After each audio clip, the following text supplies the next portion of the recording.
గింజ పగిలి అందులోంచి అంకురం వస్తుంది, లోపల నుంచి పైకి వస్తుంది ఓ చిన్న మొన. అదే పైకొచ్చి 2 దళములు వేస్తుంది. అదే తర్వాత పెద్ద చెట్టు అవుతుంది, పాదవుతుంది, వృక్షం అవుతుంది, అంతమందికి కావలసినవన్నీ అందిస్తుంది. ఇప్పుడు అసలు పగలలేదనుకోండి, అది ఉపయోగపడదు. లోపల ఉండేటటువంటి శక్తి బద్దలై పైకి ఉబకాలి.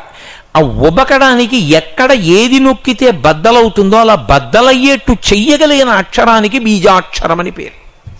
అది బీజము అంటే చెట్టు పైకొచ్చేటప్పుడు ఇలా విచ్చుకుని 2 పప్పుల కింద ఇలా విడి అందులోంచి మొక్క వస్తుంది. మీరు చూసే ఉంటారు చింత మొక్కలు అవి వచ్చినప్పుడు. బీజము అంటే అది విత్తనము బద్దలగుట. వాంగ్మయంలో కొన్ని అక్షరాలే ఉంటాయి. అందులో మళ్ళీ ఆ అక్షరాన్ని ఉచ్చరించడానికి శిక్షాశాస్త్రం అని ఉంటుంది.